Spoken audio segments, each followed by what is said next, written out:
Thanks, Pippa. Yeah, hi everyone. Thanks so much for having us. Like Pippa said, I'm a researcher at Hope for the Future.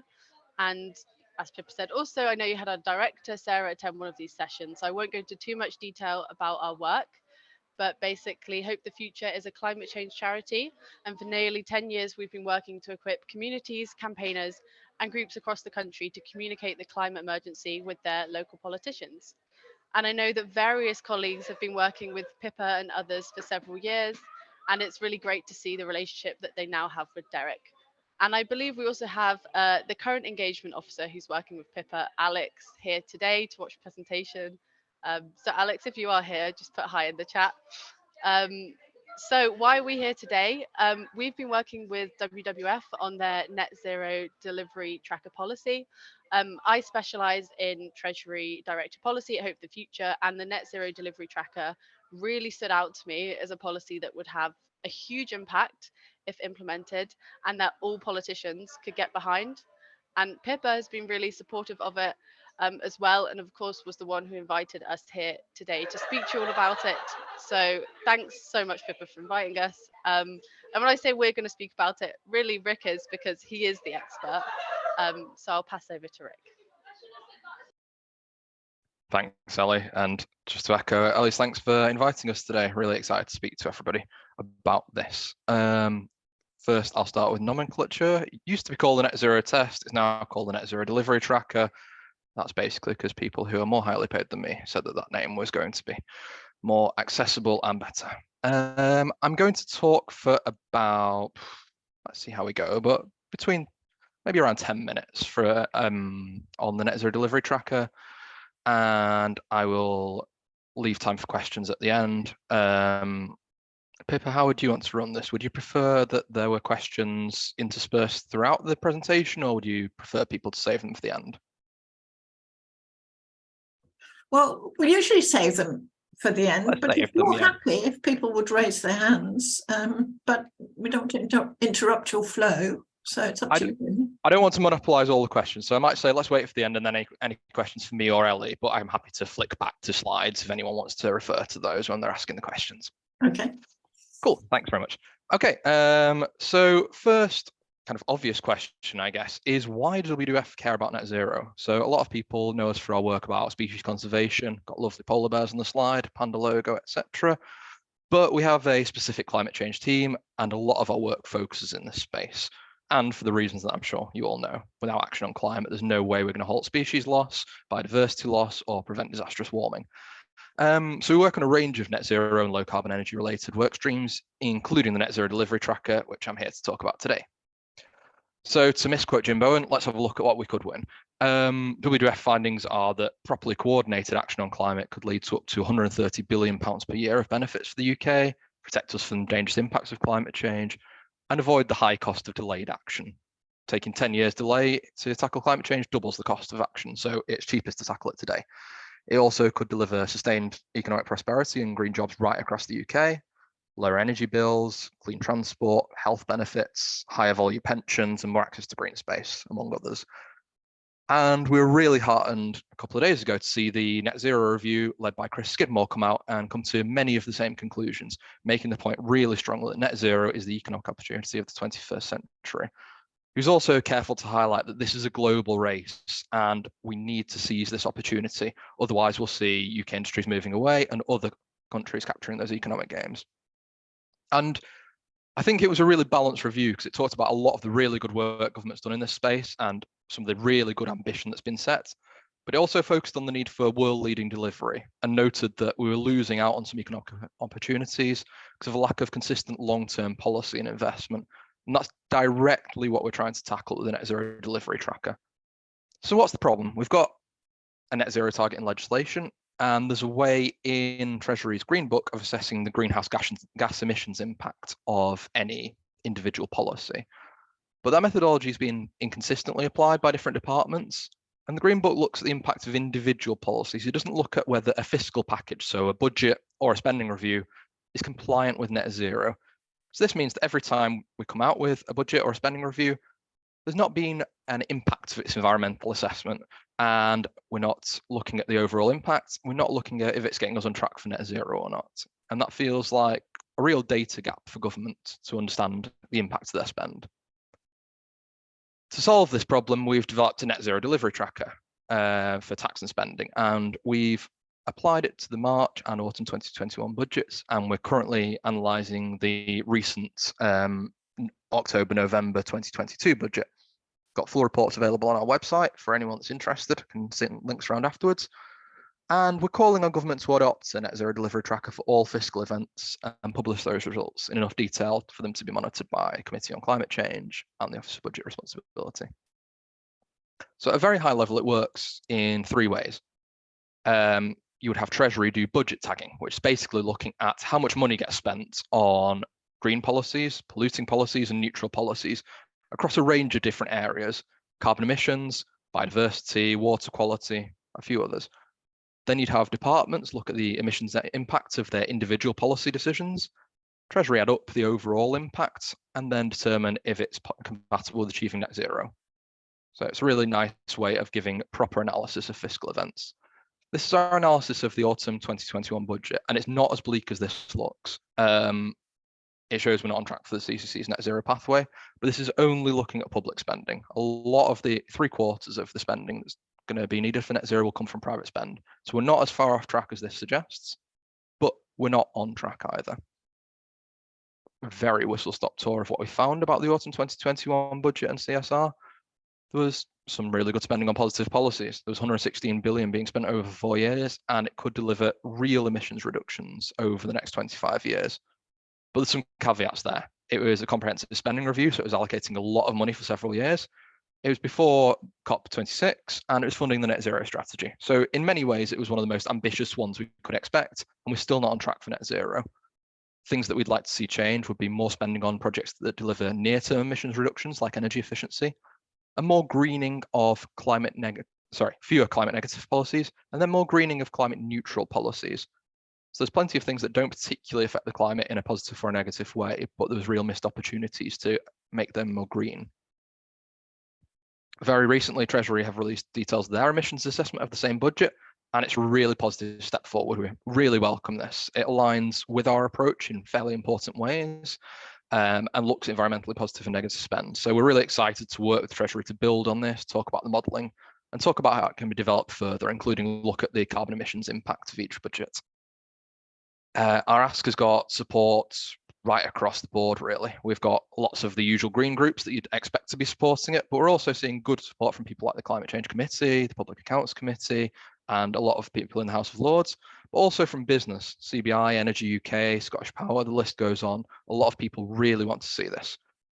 So the Net Zero Review recommended that Treasury build on the recent analysis they've done, set out a process to ensure that in the future the climate impacts of fiscal decisions are considered, and commit to publishing the climate impacts of future spending reviews. So again, it's great to see what is essentially the same as our recommendations enshrined in an independent review. I also want to talk about why does this matter for Cornwall, not just for the UK as a whole?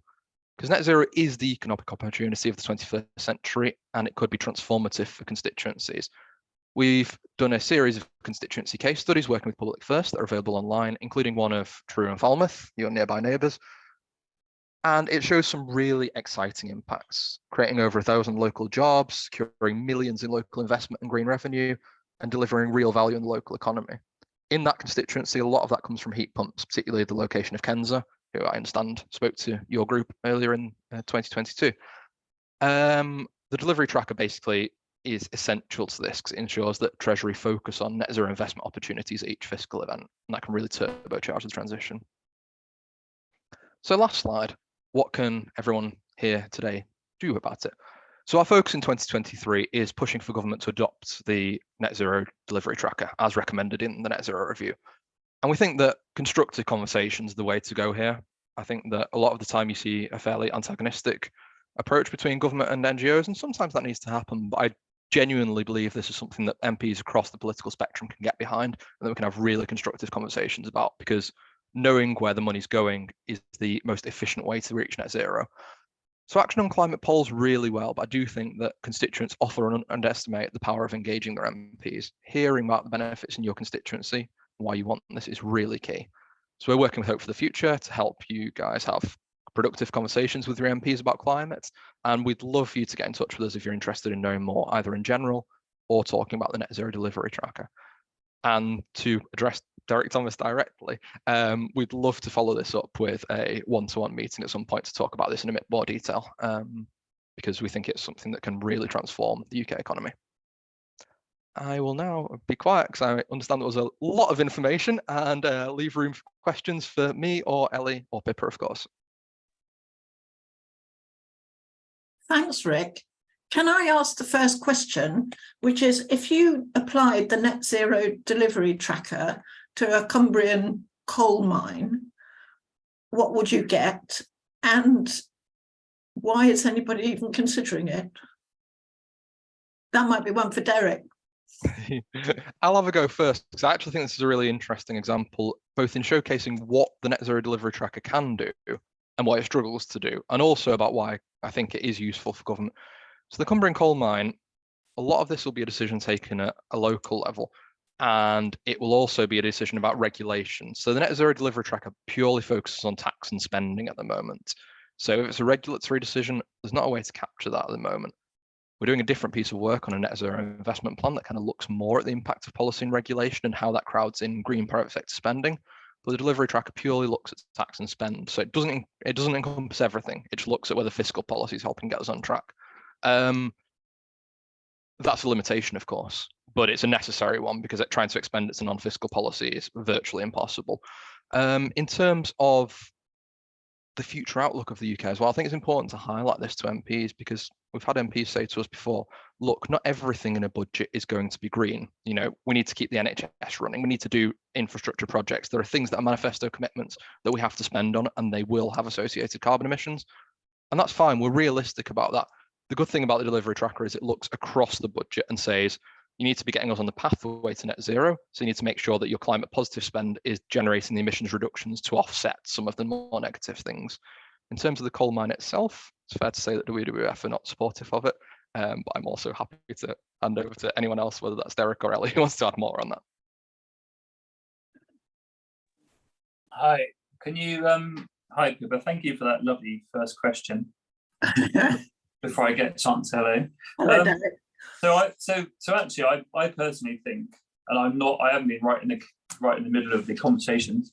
I personally think we probably could avoid the coal mine, but there are arguments for and against. So the argument against is some understand that most of the coal will go abroad. So why would we be doing that? The other argument against is that it sends a terrible message to those countries that moved so far in the time that we were running the presidency of COP. For example, 30% of the world's countries had signed up to net zero goals at the beginning of that time. By the end of it, it was 90%, and then we do something like that. So they're the kind of arguments around why we don't do it. The government, in the conversations I've had, the government say that it's far better. We need the coal, we need it for infrastructure, including to build renewable energy platforms and infrastructure, and no other material at the moment delivers the same kind of heat that we need and the same kind of energy. And they say it's far better, or the conversations I've had with Graham Stewart, the minister, it's far better to get our own coal, which can be done in a far less harmful way than import it from countries such as China, etc. So all of us have heard the arguments. My gut feeling is that we probably should have found a different way. But there is still the government are still clear that we will meet the net zero by 2050 with the coal mine. I'm not defending it. I'm just saying where the discussions are at the moment. But it was actually it's still a local planning decision. Unfortunately, that is how our system works at the moment. Thanks, Derek, very much. Rick, Gavin Poole has asked if you would talk us through the slide with the vertical bars. Yes, very happily. I'll share my screen again for that. But yeah, I will unshare it afterwards because I appreciate it's nicer to look people in there. I assume this is the one we're talking about. Is that the one, Gavin? Yes, it is. Thank you. Yes. Hi, Gavin. Thank you. So what we've done here is we look at the new policies in each budget or spending review, so not existing ones, and we take all of the emissions impacts of them and aggregate them together. Obviously, that involves some level of estimation. You're basically creating ways of estimating the future impact of infrastructure policy, for example. And then we plot them against the necessary pathway to net zero from the Committee on Climate Change. This is, to be transparent, a graph that we kick back and forward a load of different times because I think it tells an important story, but I was worried about it being taken out of context and used to criticize the government too fiercely, to be completely honest. So what it shows is the first few years you end up spending with more positive emissions. That's a lot of it from setting up some good things. So a lot of the energy infrastructure in the autumn 2021 budget, obviously you're building it, you're creating emissions, but that repays by creating emissions reductions in the later years. Some of it's also from things that we don't feel should be in there, of course. There are polluting policies in there that we don't see having a positive impact in the long term. What this does risk showing, though, is it makes it look like we're really, really wildly off track for net zero. And as I say, it's not quite right. 3/4 of the spend is going to come from the private sector. So there's going to be plenty of policies done by the government, I would hope, that incentivize private sector spend that leads to further emissions reductions here, which should mean that the red bar comes down further. That doesn't mean it's entirely rosy, though, because, of course, future budgets will have bad policies for the environment as well. So we'll probably see some on the top side of the bar as well in those future years. But yeah, this is comparing it against the CCC's net zero pathway. I initially played with doing a quarter large as bar as the blue one to show a quarter of the CCC's net zero pathway and how the emissions tracked against that, but it's not quite right either. I am going to think up in the next iteration in the net zero delivery tracker a cleaner way of presenting this. Okay, thank you. So that's I see. So the blue bar is our journey where we should, according to the CCC. Yeah. I see, and then it's so the red bar is the comparison as against that journey. Yes, and as you say, there's quite a gap, but only on public funding. Yeah. Okay. Yes. Thank you very much. Thank you. Okay. Thank you, Rick. And yeah, that's fine. Any more questions?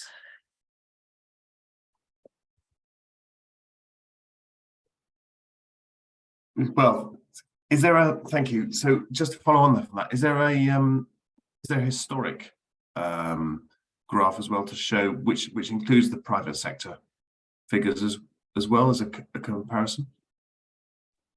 There's not really, no. And one of the things that I will be straying slightly off topic today that we're looking for is a net zero investment plan, which is one of the other things that's discussed in the net zero review, one of the other things that WWF are calling for, which would look at the public spending, but also the private spending that's happening each year and whether that's, whether government policy and regulation is leveraging in the private spend we need for the green transition.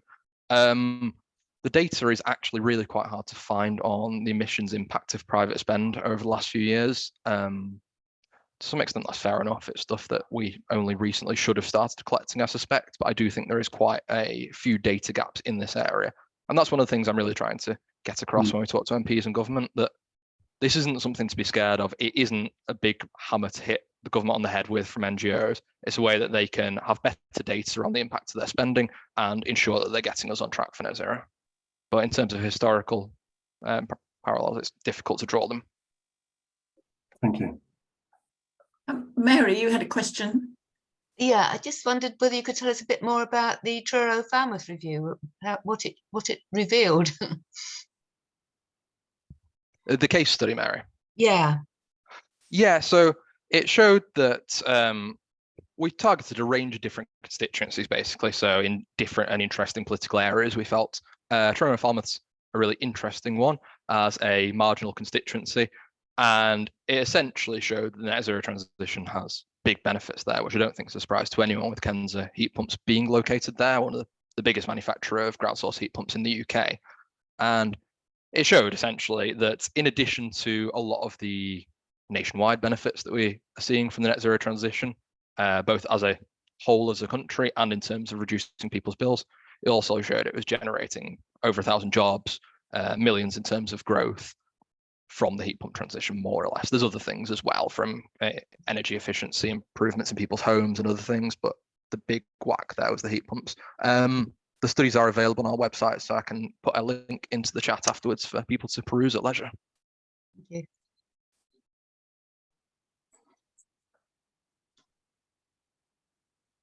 Rupert, did you want to ask your question? Yeah, thanks, Pippa.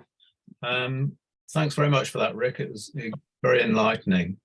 I just have a quick question about the ELMS payment and the tracker. I'm wondering whether the tracker has looked in detail at the new ELMS payments for agriculture, and if so, where would improvement be most effective? Thank you.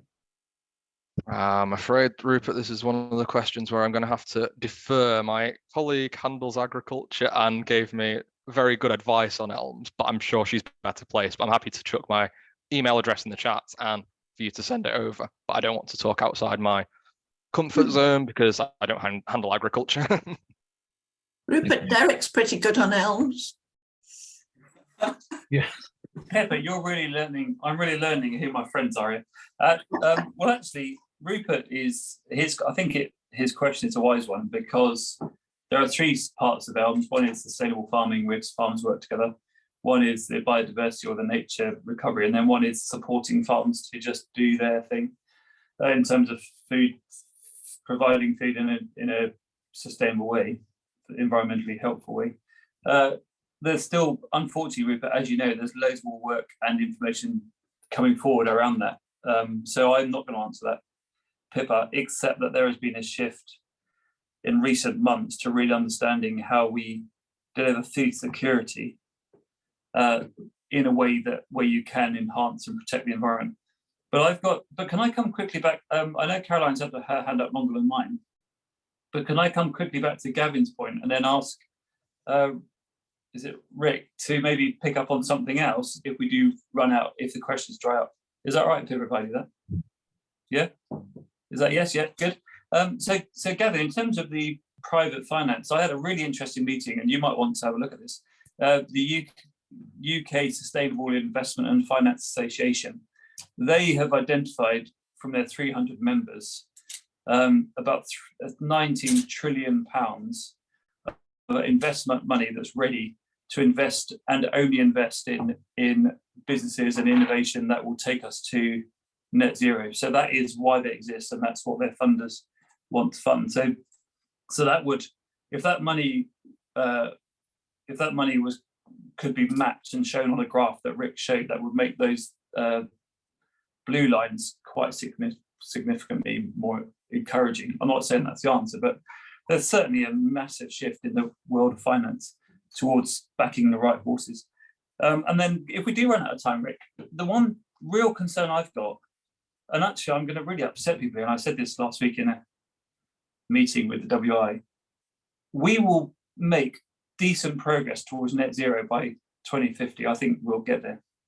We really have to wake up around biodiversity and endangered species and species lost around the world. If there is 10 minutes at the end, Rick, where if you have a handle on that area at all about what you think the challenge should be for me as an MP and for government, but also for those of us here around biodiversity, because I think that's where we have so much work to do and we are really lagging behind. But that's if we have 10 minutes, you might be spared. I'd just like to give you, if the questions dry up. Thanks, Pippa. I'll shut up. Thanks, Derek. Don't shut up. Caroline, did you want to ask your question? Yes, thank you. It was just to ask Rick how the net zero delivery tracker differs from the work of the climate change committee. Do they both complement each other? Is it similar, or have I misunderstood? Is it quite different? Thank you. Thanks. Perfect. I will go back to Derek's point first and then come back to yours, Caroline. In terms of the trillions waiting to invest, that's exactly right. That's one of the things that we're hearing loud and clear.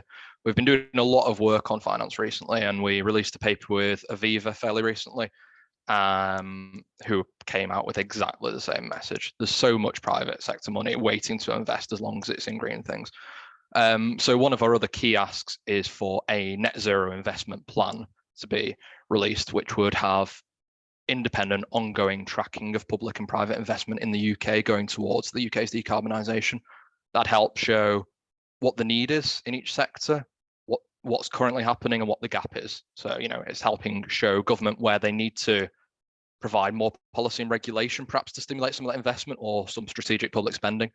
We think this is really important in ensuring that we actually are having policies that crowd in private finance and in ensuring we deliver net zero at least cost. We think that that would probably have to have an independent unit, somewhat similar to the Office for Budget Responsibility, perhaps having a look at that. And then using that tracking analysis, government would produce this net zero investment plan and systematically set out, here's the policy, regulation and spending I'm going to do to send consistent signals to the market and incentivize private finance. Yeah, so fully echo what UCSIF have said, and would also be delighted to talk about that at a later date as well. In terms of the concern on nature and species loss, I think this will be one I may defer as well, because the yes is the simple answer. I know there was a question in the chat on that as well. We're doing a lot of work in this area. And one of my essay questions last year was, can we take the net zero delivery tracker and use it to look at biodiversity as well? The answer is, to a certain extent, yes. So the first element of it, we do budget tagging, which is where we're looking at the financial flows towards good and bad policies for the climate, but also for biodiversity. That's really interesting because you then can, just track policies and their impact on biodiversity, but you can also see some policies. This is good for carbon emissions. It's not great for biodiversity. Is there a way that we can make it net zero and nature positive at the same time? Or do we have to accept there's some trade-offs and compensate elsewhere? So I think it's quite a powerful tool for doing that, but it's not the be all and end all. We're doing a lot more work on biodiversity loss in the UK. Again, I'm going to refer to my colleague, the one that works with agriculture as well. She handles the nature side of things. So very happy to get in touch by email and to have a chat if that's something of interest, because I think it's one of the critical things that we're going to be working on this year off the back of the launch of our Wild Isles programme, which is going to be airing on the BBC soon. There's a plug for you.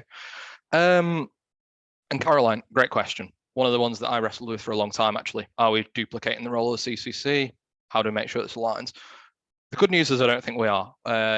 The Net Zero Delivery Tracker has been a key recommendation of the CCC for the last couple of years, which we were really pleased to see.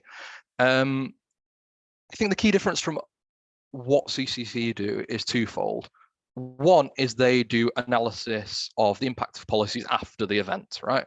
Whereas the idea is that government would adopt the Net Zero Delivery Tracker and do all this analysis before you get the Chancellor going to Parliament and talking about the budget.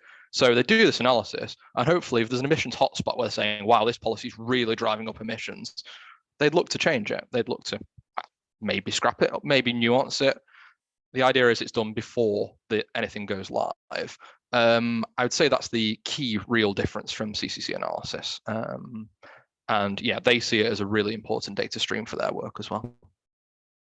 If I can just jump in there as well, I think one of the reasons I was so excited about this policy is what Rick's just talked about, because it has to be done beforehand. Therefore, you could see it in the same way as we have the 2050 like legislative target, that it's actually changing policy by having to, people having to think about, okay, well, this is the outcome, rather than we're not on pathway to net zero, or we are, therefore what are we going to have to change? Thanks, Ellie. Lynn, did you want to ask your question? Thank you. I've gone into the kitchen to do the washing up at the same time. Yes, well, it's written there. I'm interested to know, Rick, if the WWF, so I know that they did in 2018 have a report saying net zero by 2045. I just wondered if, in line with, I don't know if you listened to the excellent Rethink programs, but the first one, I think it was last week, wasn't it, with Amal Rajan, BBC?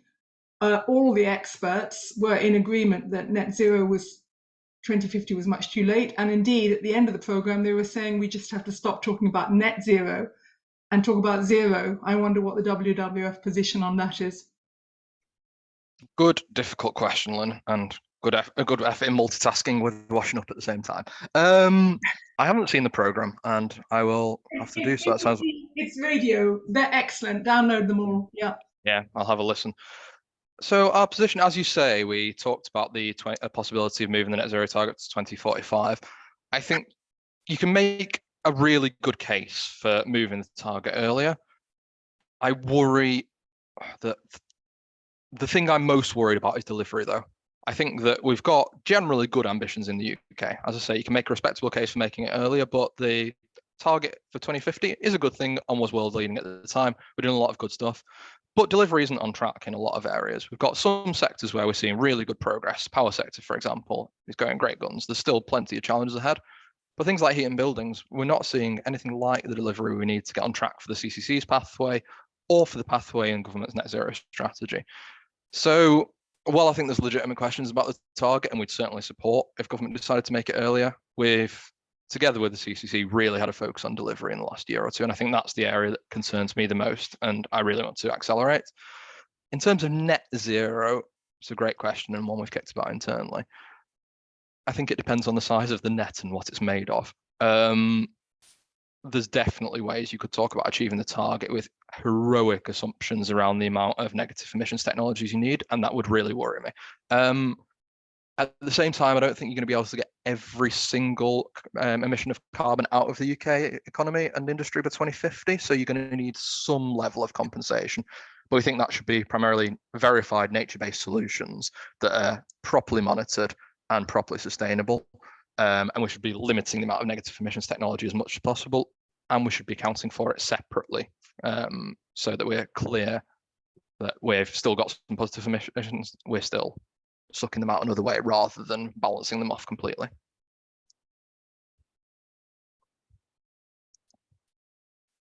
Any more questions? Am I missing any hands up?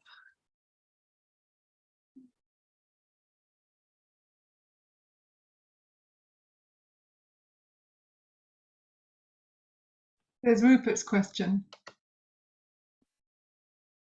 Rupert, did you have a question? I do. Just again, a quick question, and it's for everyone on the panel. Is it time for a government public education campaign on tackling climate change and biodiversity loss?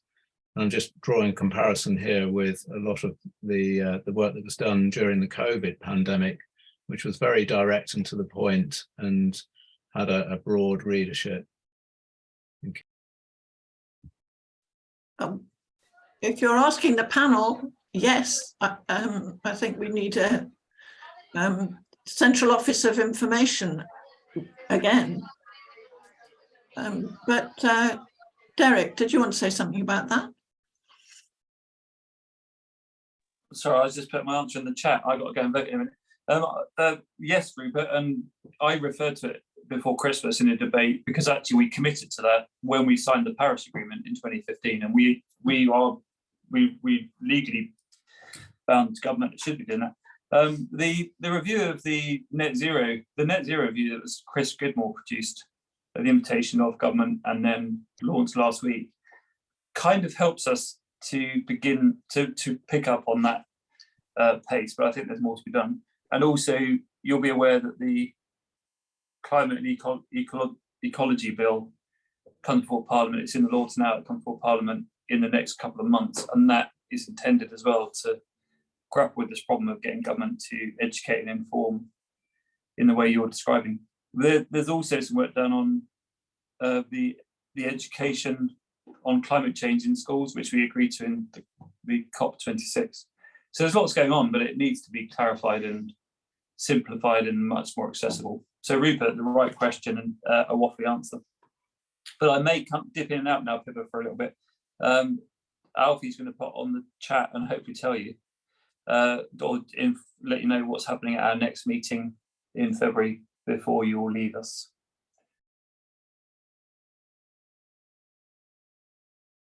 If I can also just pick up on Rupert's question, I think yes, definitely, especially like communicating how we can get to net zero in like a just and fair way. I think there's a lot of people concerned about how we do that in a way that's fair for everyone.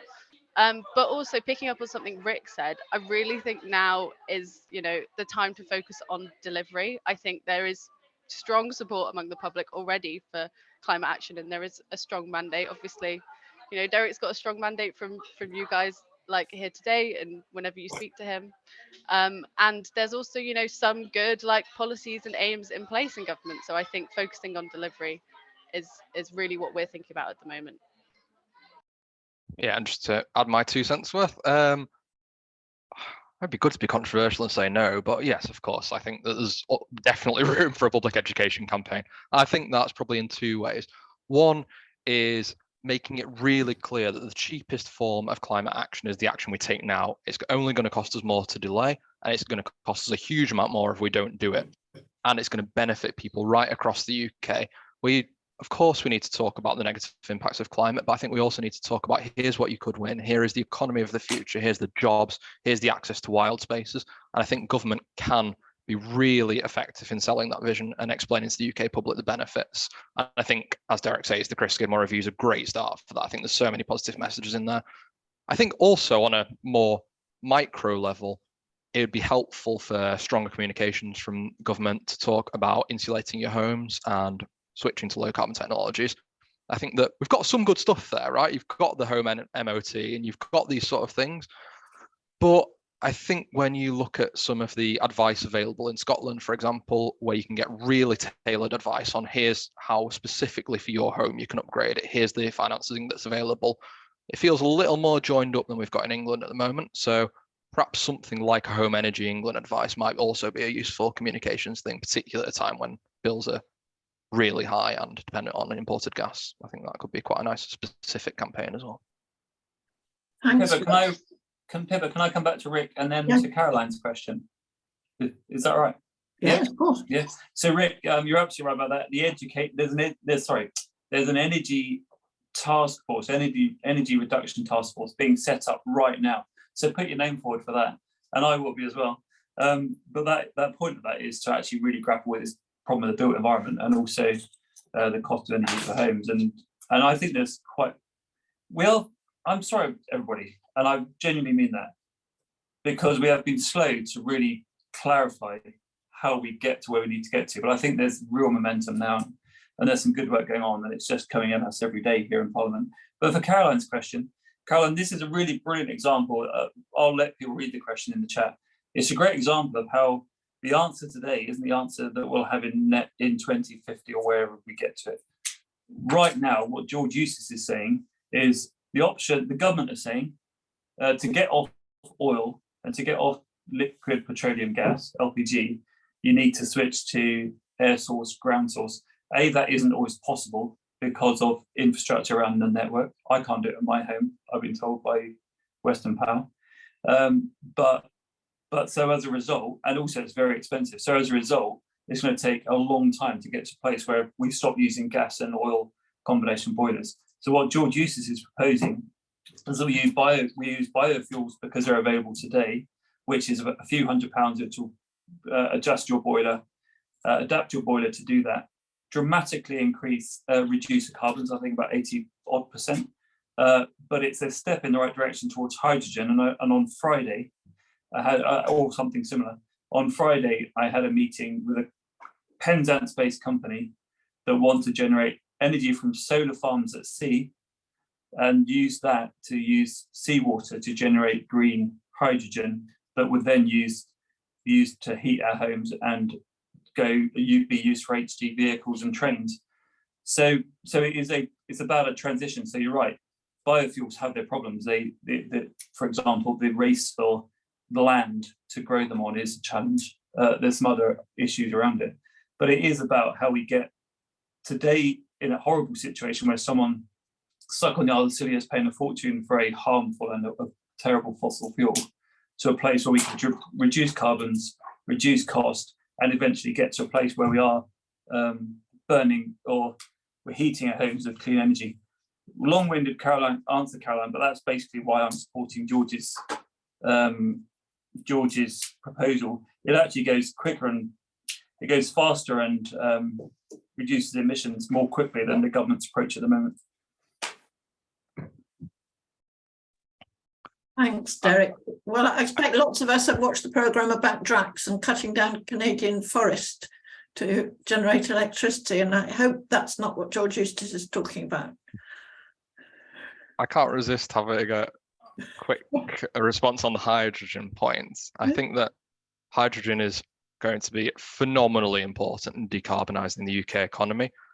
I'd be sceptical about its use in home heating. I think that making boilers hydrogen ready is a relatively simple process, he says, as an engineer who's not in charge of doing it. But adapting the gas network upstream will be really quite expensive, and every independent study I've seen on hydrogen has said that a heat pump led transition is going to be a lot cheaper for consumers. I don't think that means that we won't have hydrogen for home heating anywhere, but I think it's likely to be nearer industrial clusters that are using hydrogen rather than having a sort of national hydrogen grid. As I say, it's most of the papers on it say that the cost is going to be about 5 times. Well, sorry, the cost is going to be higher than electricity because it takes 5 times more electricity to heat a home using green hydrogen than it would with an efficient heat pump. I also think with the amount of sectors that will need hydrogen, home heating. Yeah, we're talking about off-grid, so we're talking about tanks and cars that already exist. Right. But going back to Pippa's point, which I'm very disappointed to hear, Drax, you're absolutely right, and we spoke powerfully against that because that is literally burning wood. We're making these burning wood. We're not talking about that at all. We're talking about liquid biofuels. So Cala, for example, can produce 100% biofuel as a replacement to LPG, which is absolutely not trees. It's things like algae and stuff. But we should get Cala along actually, or even Mitchell and Webber, because Mitchell and Webber can supply to you now 100% biofuel, and they're doing it in a small pilot somewhere in the Red Reef area. We should get them to come talk to us better in the future. Yeah, good plan. Well, shall we ask Rick to answer Derek's question now? About biodiversity and nature loss? Yes. Yeah, I suspect that one is one I'm going to have to pass over to a colleague as well, unfortunately. I know we're doing a great deal of work on it, and it's basically this year is going to be the one of nature positive, but I'm not the best person to speak to about it. But happy to put you in touch with a sensible person to speak to about it, Derek.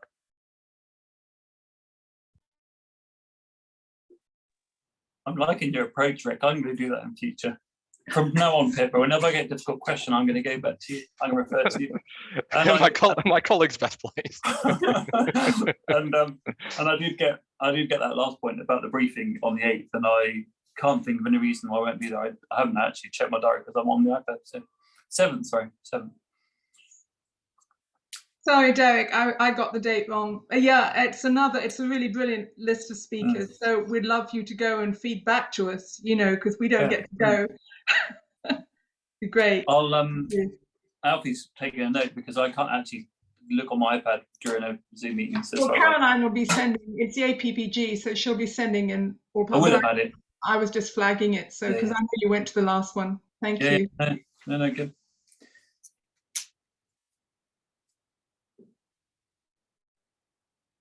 Let's talk quickly about the next meeting then, Pippa, if there's no more questions. Yeah, sure.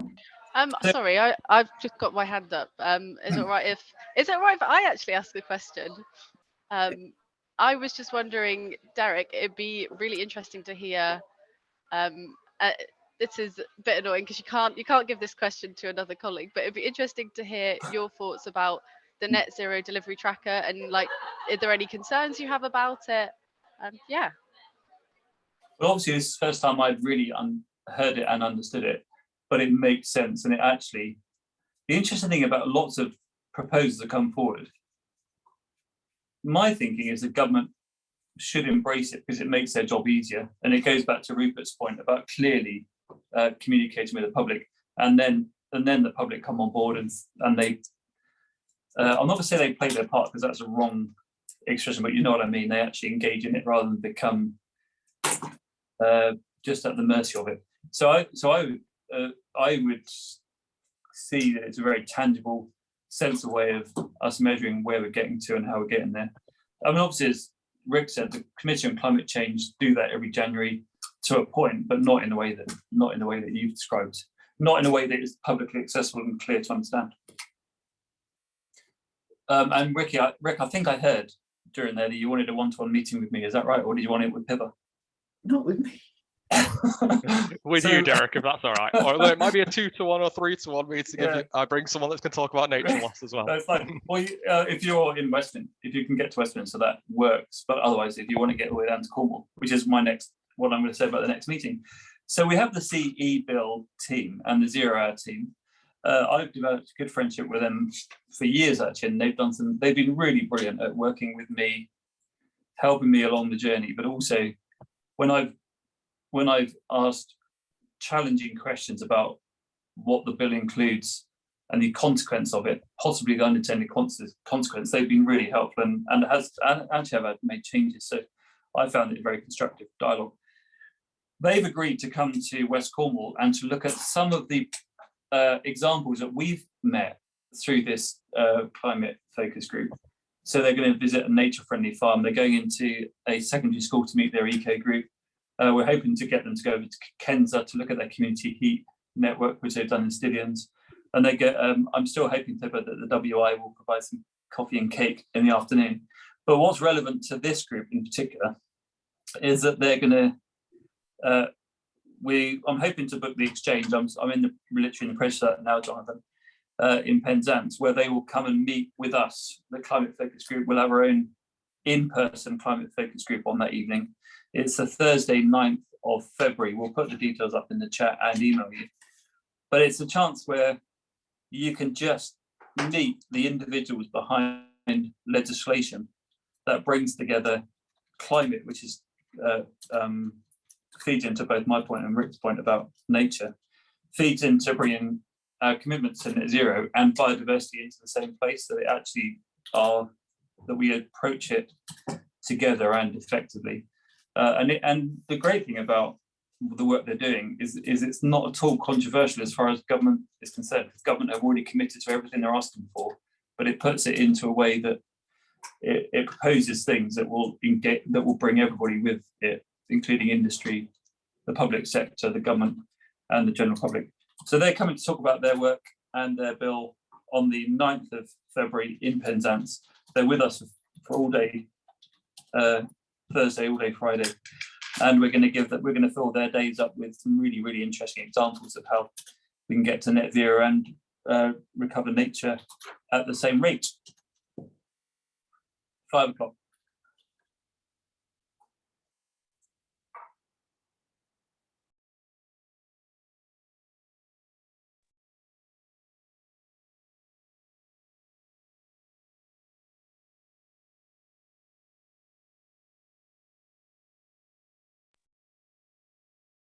Any more questions? Carry on, Derek. No, I was going to say to you, it was over to you, Pippa. I'd finished. Well, have we finished, or does anybody want to take advantage of Ellie and Rick being here to ask any more questions about this?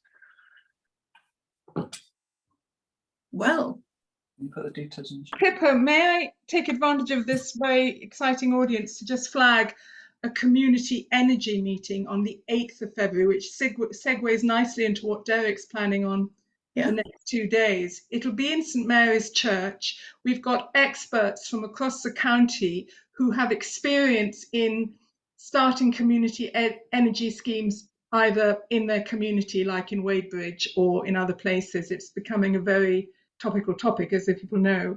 And we thought there are lots of villagers that want to know, how do we do this? And so we've got together, I'm sorry, I don't have the names of the speakers here, but they're really good. 8th of February, 6:30 for 7 o'clock start in St Mary's Church.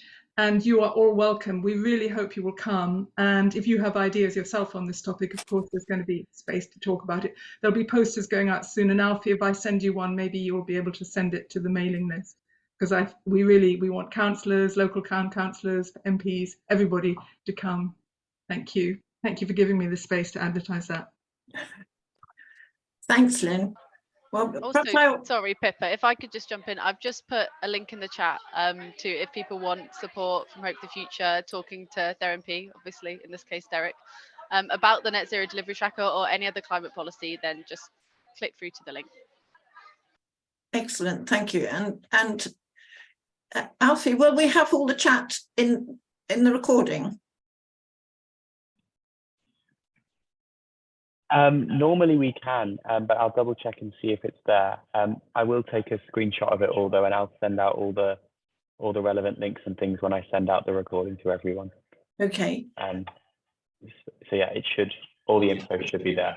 Great, so people can pick up all those links. And as this is becoming a sort of notice board, I'm sure Derek will agree with me that there's been a very interesting film which just come out called Food for Thought, which we went to the launch in St Ives Arts Club last week, and it's produced by Cornwall Climate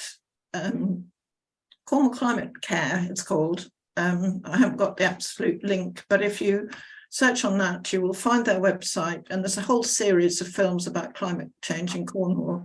But Food for Thought is really interesting because it's all about farming, and it's fronted by a local farmer who I know has talked to Derek a lot about various farming issues, and it's very informative and very balanced, I thought.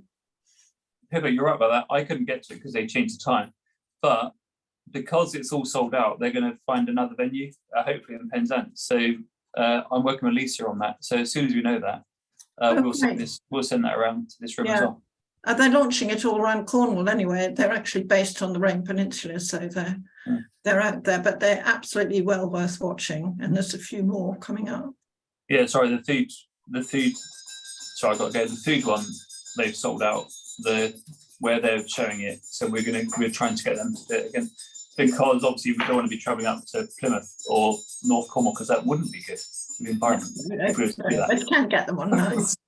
I've got to go, but I'll leave it out here. Thank you so much for your time. Thank you. Really great, Rick, and yeah, that's absolutely fantastic. Great to see you. We'll meet up. Thanks very much for coming along. Cheers. Well, many thanks, Ellie and Rick. It's been a really good meeting. Thank you. Thank you for having us. This has been wonderful. Really enjoyed it. Thank you very much. Thank you. Bye. Have a lovely evening, everyone. Yeah. Bye-bye. I'll send out. Bye, everyone. Thank you Bye, very everyone. much. Thank you.